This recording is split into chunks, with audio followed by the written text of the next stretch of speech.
Usually when we talk about the business landscape of 2026, there's this expectation that we should all be running fleets of hover taxis. Right, or building robots in some pristine lab. It just feels so out of reach unless you have like $1 billion in venture capital. Exactly.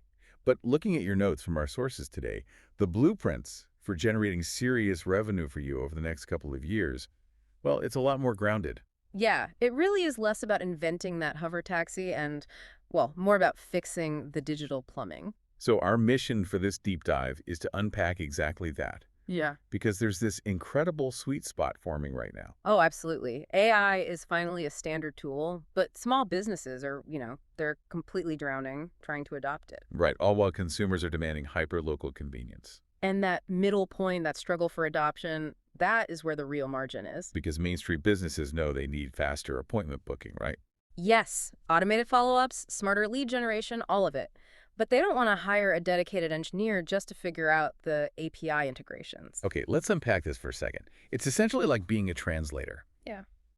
But mechanically speaking, you're not just explaining the tech. Correct. You're taking a massive, complicated language model and, well, building a simple one-button interface. Ah, So the local plumber just clicks quote, and your system does the rest. exactly. You are building the bridge. The AI automation agency model really thrives here. And the sources say you can start that with under $5,000, right? Yeah, under 5,000 in initial capital. Because you aren't inventing a new AI, you're just wiring existing AI into an old school CRM, creating automated workflows, and charging a recurring monthly retainer for the upkeep.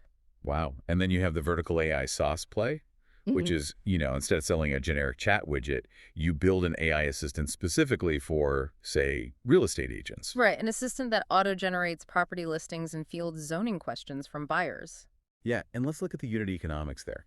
Why does that vertical focus actually work? Well, because specialized solutions create a massive moat. I mean, customers aren't paying for the underlying language model. They could get that Right, anyway. they're paying a premium because you've encoded industry-specific knowledge into the software. Exactly. You've solved their precise operational headache, which means your churn rate drops to near zero. Okay, here's where it gets really interesting. But I do have to push back a little on this whole AI agency hype. Oh, okay. Let's hear it. Are we getting a little blinded by software? I mean, you can't eat code. It feels like we're obsessing over digital plumbing while kind of ignoring the massive tangible demand for actual physical infrastructure in growing markets. You're completely right to call that out. It is so easy to get tunnel vision on SaaS that we forget the physical world exists. Right. When we look at the medium to high capital tier from our sources, that $5,000 to $50,000 range, applying modern business models to physical problems is incredibly lucrative. Like smart agriculture, solar energy, real-world tangible applications. Yes, exactly. And this isn't just about selling hardware, it's about applying recurring revenue models to physical assets. Take the data we're looking at for Ethiopia. Okay. The potential there isn't just about selling a farmer a solar-powered water pump.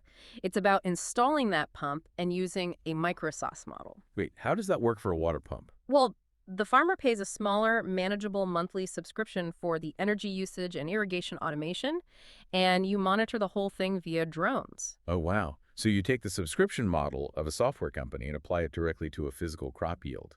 That changes the game entirely. It really does. Why Ethiopia specifically, though? Because you have a rapidly growing population where reliable electricity and efficient food production aren't just nice to haves, they are foundational bottlenecks. Right, survival problems. Exactly. Governments and international organizations are heavily subsidizing these renewable projects. So if you bring export-focused food processing or agricultural tech into that market, you're solving an immediate survival problem with modern tech economics. The ROI must be staggering because the demand is practically infinite. Staggering, yeah. So what does this all mean for you listening right now? The winning playbook for 2026 isn't about inventing new technology in a vacuum.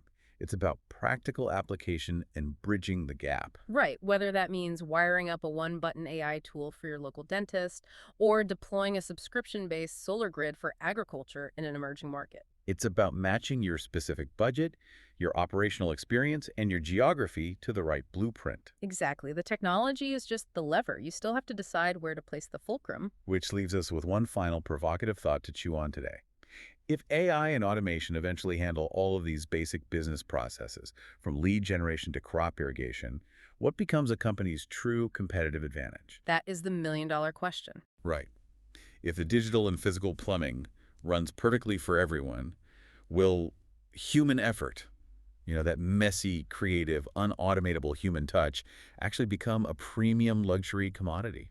It's a fascinating shift to consider. I mean, we might spend the next decade perfectly automating the world only to find out the highest paying customers just want to talk to a real person. It's wild to think about. We build the perfect machine, but realize the real luxury was the human connection all along. Way better than a hover taxi, anyway.